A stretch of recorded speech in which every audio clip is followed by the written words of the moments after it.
नमस्कार, मैं हूं आपके साथ प्रगति और आप देख रहे हैं टोटल टीवी। लोकसभा चुनाव 2024 का दंगल तैयार है। तारीखों के ऐलान का काउंटडाउन अब शुरू हो चुका है। कल दोपहर 3 बजे चुनाव आयोग प्रेस कॉन्फ्रेंस करेगा और चुनावी तारीखों के ऐलान के साथ ही आचार संहिता भी लागू हो जाएगी। वहीं दूसरी ओर हरियाणा के लिए यह हफ्ता बदलाव की बड़ी बयान लेकर आया। सूबे में सरकार की तस्वीर बदल गई तो साथ ही बदला गठबंधनों का गणित भी। मनोहर सरकार की जगह सरकार की कमान अब नायब सैनी के हाथों में है। भारतीय जनता पार्टी और दुष्यंत चौटाला के नेतृत्व वाली जननायक जनता पार्टी का 4 साल का पुराना गठबंधन चुनावी साल में आखिरकार टूट गया। बीजेपी जहां अब की बार 400 के पार के टारगेट तक पहुंचने के लिए नए नए सहयोगियों को जोड़ रही है, वहीं हरियाणा में 2 गठबंधन सहयोगियों की राहें अलग हो चुकी हैं। इसका चुनाव पर क्या प्रभाव पड़ेगा, किसे नफा किसे नुकसान होगा, इन सबको लेकर भी चर्चा छिड़ गई है। कहा यह भी जा रहा है कि सत्तारूढ़ गठबंधन में हुई टूट का सीधा नुकसान विपक्षी कांग्रेस को भी उठाना पड़ सकता है। सवाल यह है कि टूटे हुए सत्ताधारी गठबंधन में जब टूट हुई है तो फिर नुकसान विपक्ष को कैसे। सवाल यह भी है कि चुनाव आयोग की घोषणा के साथ ही चुनाव आचार संहिता भी लागू हो जाएगी तो हरियाणा में 4 पार्टियां यानी बीजेपी, कांग्रेस और आम आदमी पार्टी का गठबंधन जेजेपी और एनएलओ के बीच चुनावी जंग भी तेज हो जाएगी। लेकिन इन सब के बीच आखिर जेजेपी और एनएलओ की नजर दूसरी पार्टी के टिकट नहीं पाने वाले बड़े नेताओं पर क्यों टिक चुकी है, इन सभी सवालों के जवाब आज की चर्चा में जानने की कोशिश करेंगे।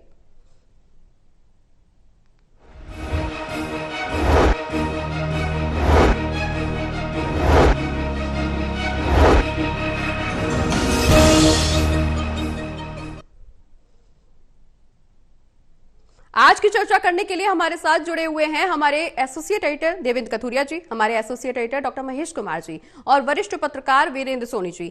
इन सभी लोगों से चर्चा करेंगे और जानेंगे कि चुनावी आंकड़ों पर क्या कुछ लोगों की नजर है, क्या कुछ चुनाव की तारीखों के ऐलान से पहले चुनावी जंग देखने को मिलेगी। इन तमाम मुद्दों पर चर्चा करेंगे, लेकिन उससे पहले रिपोर्ट पर नजर डाल लेते हैं।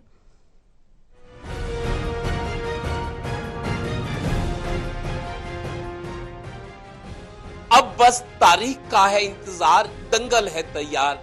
लोकसभा चुनाव की तारीखों का इंतजार शनिवार दोपहर 3 बजे खत्म हो जाएगा, क्योंकि चुनाव आयोग कल प्रेस कॉन्फ्रेंस करके चुनाव कार्यक्रम घोषित कर देगा। इसके तुरंत बाद कोड ऑफ कंडक्ट लागू हो जाएगा। इसलिए प्रदेश में 4 सियासी दलों कांग्रेस, आप गठबंधन, बीजेपी, जेजेपी और इनेलो ने अपने अपने सियासी तीर कमान कसने के अलावा उम्मीदवारों को भी ठोक बजाकर जांच लिया है या जांच रहे हैं। इस बार के लोकसभा चुनाव वाकई दिलचस्प होंगे। लीजिए कुछ सियासी सूरमा। कोई किसी से मिला हुआ नहीं है, बड़े क्लियर हार्ट हैं, अपनी राजनीति करेंगे। चुनाव जो पार्टी के सभी साथी राय देंगे उसके मुताबिक लड़ेंगे। बड़ी हैरानी की बात है। मैं एक बात आपको हमेशा कहता हूं कि अब ऐसा एक समय आ गया, जो नई जनरेशन है, पढ़े लिखे बच्चे जो हैं, उनको राजनेताओं पे भरोसा नहीं रहा। अब वो राजनेता को नजदीक से पहचान चुके कि कितने स्वार्थी हैं। जब से लोकसभा के चुनाव की फुरसुराहट हुई है, आप देख नहीं रहे रोजाना किस तरह से नेता जो है पाले बदल रहे हैं। गौरतलब है कि लोकसभा चुनाव 2024 में उम्मीदवारों के मामले में 2019 के विधानसभा चुनाव में जेजेपी वाला फार्मूला हिट रह सकता है। 2 प्रमुख दलों कांग्रेस और बीजेपी में जो टिकटार्थी टिकट में पिछड़ जाएंगे, उनके लिए जेजेपी और एनएलडी अपने दरवाजे खिड़कियां खोल देंगे। आइए, हमारे पास टिकट की तलाश पूरी हो सकती है, यानी चुनाव लड़ने के लिए टिकट की कमी नहीं रहेगी, खुद में दम होना चाहिए। तो देखिए, स्क्रीनिंग में हम लोगों ने शॉर्टलिस्टिंग की है। अभी स्क्रीनिंग कमेटी बैठी थी आज, और हरियाणा को लेकर के हम लोगों ने जो है एक आम राय बनाने की कोशिश की है कुछ नामों पे। और मैं समझता हूं कि जैसे भारतीय जनता पार्टी ने डिक्लेरेशन कर दिया है, तो बहुत जल्द हम लोग भी हमारे जो है एक फाइनल स्टेटस पे पहुंचेंगे। 16 को हम लोग एक बार दोबारा बैठेंगे, जो हमने शॉर्टलिस्टिंग की है उसमें से हम लोग फिर सिंगल नाम्स की छटनी करेंगे। जो मुख्यमंत्री जो पहले थे खट्टर साहब, उसके जो 9.5 साल के जो कारनामे हैं, वो तो इसको भुगतने पड़ेंगे। और उसका खामियाजा नए मुख्यमंत्री पर पड़ेगा। उसका ये चेहरा छुपाने के लिए नया चेहरा बदल दिया, इससे कोई फर्क नहीं पड़ता। जो परफॉर्मेंस है बीजेपी के, जिस तरह से जो सारे प्रदेश में जो हालात खराब हुए हैं, चाहे जिस तरह से जो किसानों पर अत्याचार हुए, महिला हमारे पहलवानों पर अत्याचार हुए, जो महंगाई का जो हाल है, 33 बार जो पर्चे लीक हुए हैं, जो जिस तरह से बेरोजगारी चरम सीमा पर है, जिस तरह से पूरे प्रदेश को एक आर्थिक संकट में धकेलने का काम इस सरकार ने किया है। गौरतलब है कि शनिवार 3 बजे की चुनाव आयोग की प्रेस कॉन्फ्रेंस के बाद पूरे देश में कोड ऑफ कंडक्ट लागू हो जाएगा। चुनाव आयोग की तैयारियों के बाद सियासत से जुड़े नेता, कार्यकर्ता और वोटर्स का मिलन शुरू होगा। तब गीत बजेंगे, जनता ही जनार्दन है। Haryana bureau, total news.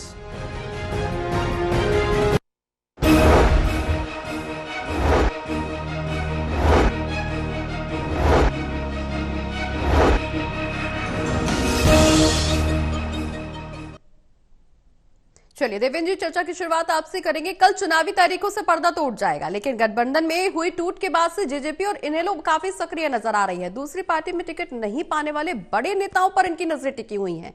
दूसरी पार्टी के जिन बड़े नेताओं को टिकट नहीं मिला है, क्या जेजेपी और इनेलो अब उन्हें तोड़ने का प्रयास करेगी?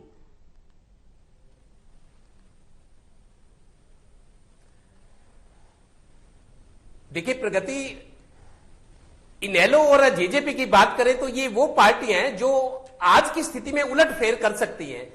हालांकि मजबूत मुकाबला और जो आमने सामने का मुकाबला हम कांग्रेस और बीजेपी के बीच देख रहे हैं। कांग्रेस के साथ आम आदमी पार्टी एक सीट पर है, कुरुक्षेत्र की युद्ध भूमि पर, और बीजेपी चूंकि अकेले चुनाव लड़ रही है, जेजेपी से सेपरेशन हो गया है, और बीजेपी ने जो तैयारियां पहले से शुरू कर दी थी, लेकिन शायद बीजेपी को पता था कि चुनाव हमें अकेला लड़ना है, क्योंकि अंदरूनी रणनीति थी कि जेजेपी से ये गठजोड़ में चुनाव नहीं लड़ा जा सकता। वो पहले प्लानिंग थी और उसको एंड टाइम पे एग्जीक्यूट किया गया, उसको अमल में लाया गया है।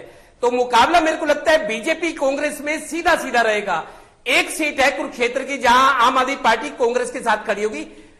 यह भी देखना दिलचस्प होगा प्रगति के कुरुक्षेत्र में, चूंकि कांग्रेस बड़ी पार्टी है, आम आदमी पार्टी मिलकर लड़ेंगे, लेकिन बाकी 9 जगह पर क्या आम आदमी पार्टी कांग्रेस के लिए उतना जोर लगाएगी?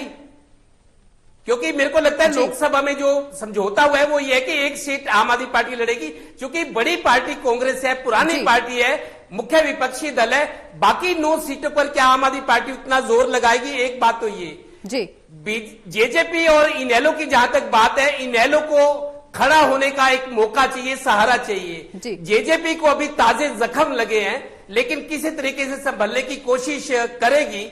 मेरे को लगता है कि जो जेजेपी ने 2019 के विधानसभा चुनाव में जो फार्मूला अडॉप्ट किया था, जो रणनीति बनाई थी, वो बाकी दलों के लिए इस बार काम आ सकती है। जैसा मैं खुद कह रहा हूं, हम दर्शकों को बता रहे कि दरवाजे और खिड़कियां जेजेपी और इनेलो खुले रखेंगे कि किसी को हमारे पास आना है तो आकर बात कर सकता है जी। मतलब टिकटों की कमी नहीं रहेगी। टिकटों की मारामारी बीजेपी और कांग्रेस में है, और जेजेपी और इनेलो की स्थिति दिलचस्प इसलिए रहेगी कि एक पार्टी के 2 टुकड़े हुए, कोई यहां गिरा कोई वहां गिरा, लेकिन अब दोनों के लिए देखना है कि दोनों जोर आजमाइश करेंगे। पुरानी पार्टी इनेलो है, जिसके साथ बुजुर्ग नेता ओम प्रकाश चौटाला है और अभय चौटाला के बारे में कहा जाता है कि वो बड़े ही जुबान के थोड़े से सख्त हैं, लेकिन इंसान अच्छे हैं। ये अक्सर उनके समर्थक प्रचार करते हैं।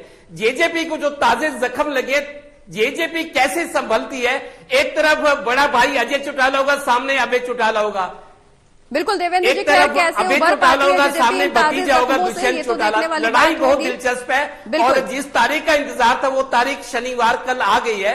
चुनाव कार्यक्रम घोषित किया जाएगा कल, एक तरह से बिगुल बज जाएगा जोर के।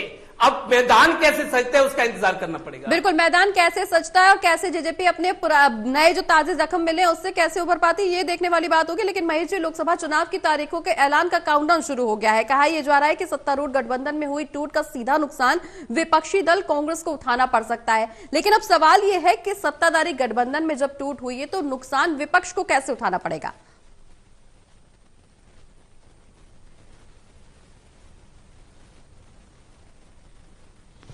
देखिए, साफ तौर से लाजमी है कि भारतीय जनता पार्टी ने जननायक जनता पार्टी को अलग क्यों किया। दरअसल जिस तरीके से ध्रुवीकरण जाट वोटर्स का देखने को मिल रहा था पूरे हरियाणा प्रदेश में, कांग्रेस पार्टी और खासकर भूपेंद्र सिंह हुड्डा को लेकर जो जाट वोटों का पूरे हरियाणा में ध्रुवीकरण एक तरफा होता नजर आ रहा था, उसी को रोकने की कोशिश भारतीय जनता पार्टी की तरफ से की गई। लगातार मैं ये बात कहता रहा था और जब से इस कार्यक्रम की शुरुआत की गई यही बात बार बार दोहराई गई कि गठबंधन नहीं रहेगा। कोई भी चुनावी अग्नि परीक्षा अगर भारतीय जनता पार्टी के सामने आती है तो दुष्यंत को अलग करना ही भारतीय जनता पार्टी के लिए सबसे बड़ा फायदे का सौदा साबित होगा।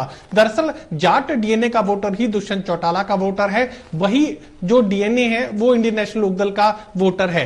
दरअसल जननायक जनता पार्टी के पास जो नेता है, जो कार्यकर्ता है, वो इंडियन नेशनल लोकदल के हैं, वही शिफ्ट होकर जननायक जनता पार्टी में आए।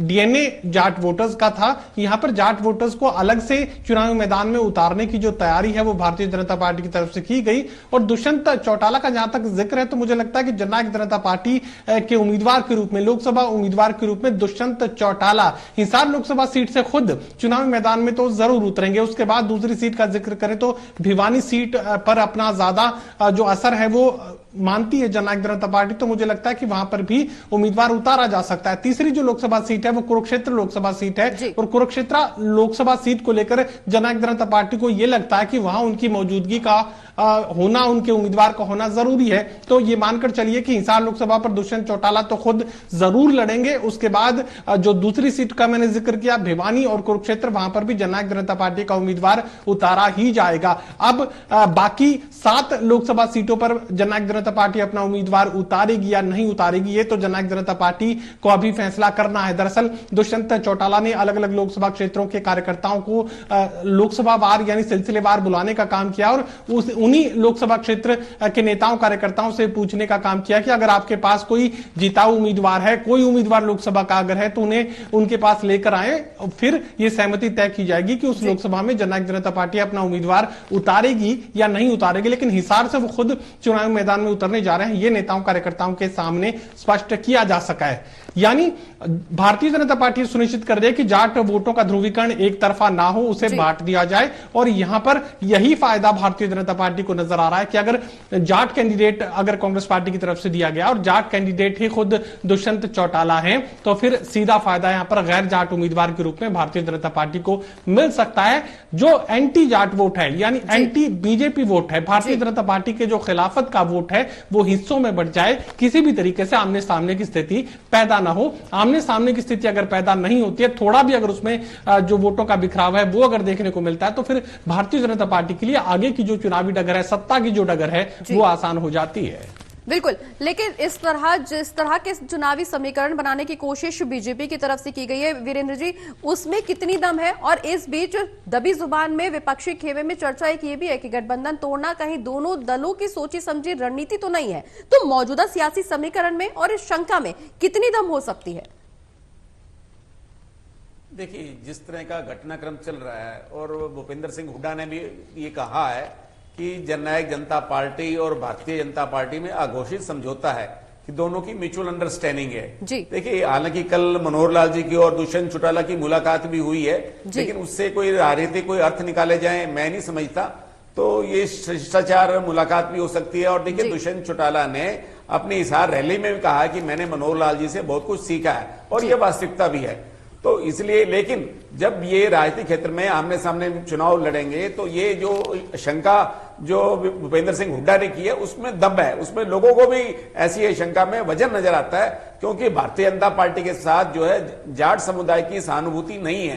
तो वो जो है जननायक जनता पार्टी जो वो वोट हासिल करेगी वो भारतीय जनता पार्टी को लाभ होगा, ये चाहे रणनीति का अघोषित हिस्सा हो या घोषित हिस्सा हो। लेकिन लोगों में तो ये धारणा पनपी है और इस विश्वास को बल भी मिलेगा।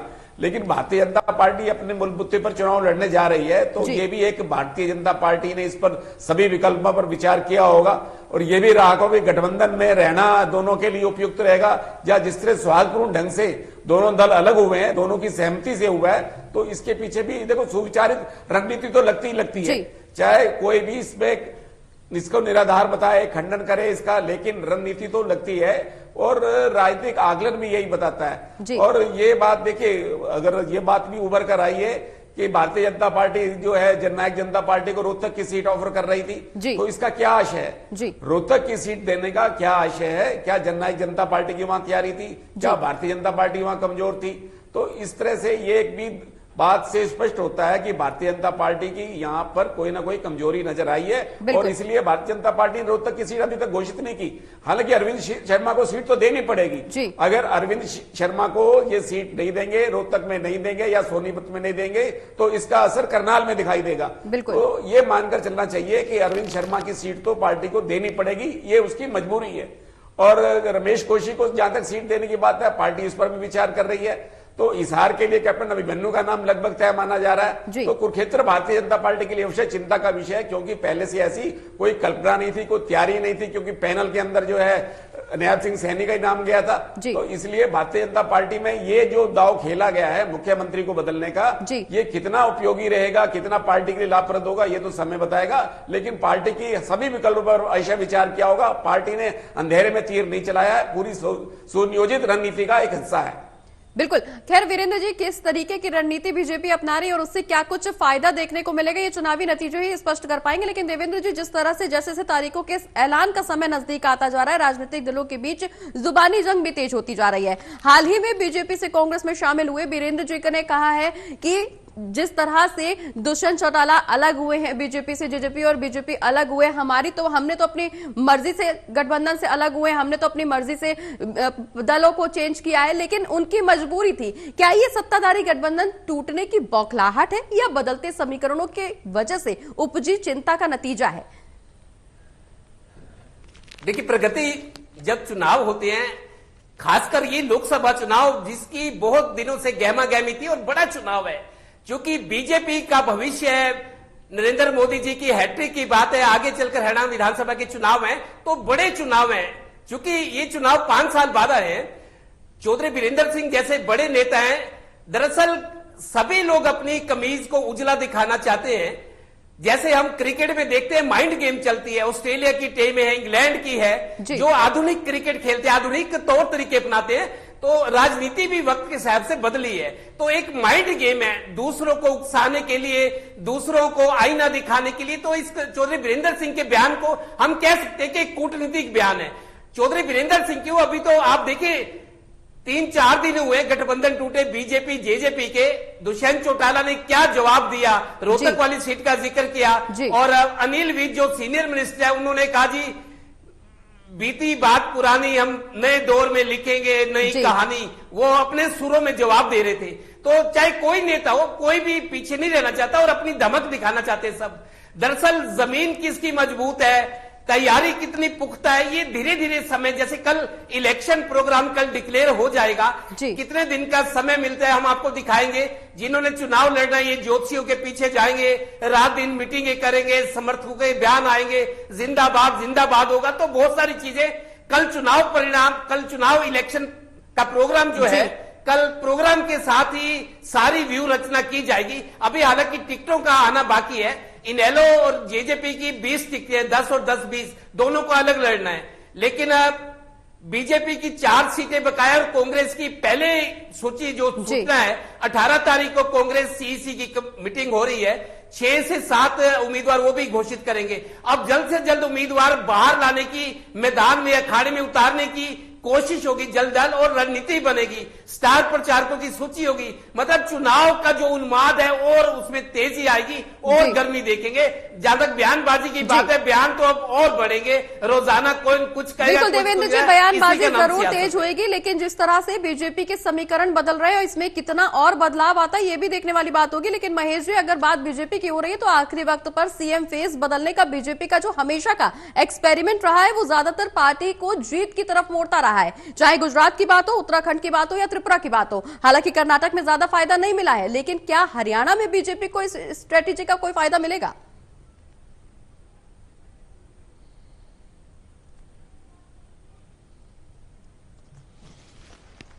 देखिए, फायदे की बात आप सोच सकते हैं, क्योंकि मनोहर लाल खट्टर को लेकर जो चेहरे के साथ जो स्वीकार्यता का स्तर है वो काफी कम हो चुका था। और मुझे लगता है कि भारतीय जनता पार्टी अपने ही सर्वे में इस बात को समझ चुकी थी कि मनोहर लाल के चेहरे पर अगला चुनाव अगर लड़ने की कोशिश की गई तो ये घाटे का सौदा साबित तो हो सकता है, और यही वजह की मनोहर लाल को रिप्लेस कर यहां पर नायब सिंह सैनी को सामने कर दिया गया। हालांकि जो ताजा परिस्थितियां इस वक्त नजर आ रही है, उसके बाद ओबीसी जो जातियों को जोड़ने की कोशिश भारतीय जनता पार्टी की तरफ से भरपूर की जाएगी। अलग अलग तरह के स्वागत कार्यक्रम और उस तरह का जो सिलसिला जो हमने नायब सिंह सैनी को प्रदेशाध्यक्ष बनाने के वक्त देखने को मिला था, हरियाणा प्रदेश के अलग अलग इलाकों में सैनी समाज और ओबीसी की दूसरी जातियों ने उनका जबरदस्त जो स्वागत है वो किया था प्रदेशाध्यक्ष जब नायब सिंह सैनी को बनाया गया था। एक बार फिर उसी तरह का सिलसिला देखने को मिल सकता था, लेकिन चूंकि अब चुनावी कोड ऑफ कंडक्ट सामने आ चुका है और एक एक पल कीमती हो चुका है, तो बतौर मुख्यमंत्री नायब सिंह सैनी को ओबीसी जातियों के साथ जोड़कर ओबीसी को नेतृत्व यहां पर सत्ता में हिस्सेदारी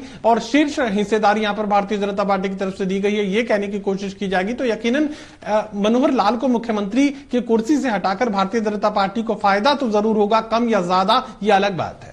बिल्कुल, हालांकि फायदा कितना होगा ये देखने वाली बात होगी, लेकिन इस दौरान जिस तरह से चर्चाएं वीरेंद्र जी सामने आ रही हैं, कहा यह जा रहा है कि जिस तरह से तमाम नेताओं का यह दावा है कि कांग्रेस और बीजेपी में सीधा मुकाबला, क्या जेजेपी और इनेलो रेस से बाहर है? देखिए, बिल्कुल रेस से बाहर ही माना जाना चाहिए, क्योंकि आम बता सोचेगा कि इंडियन नेशनल लोकदल हो या जननायक जनता पार्टी हो, इनका प्रधानमंत्री पद के लिए उम्मीदवार कौन है?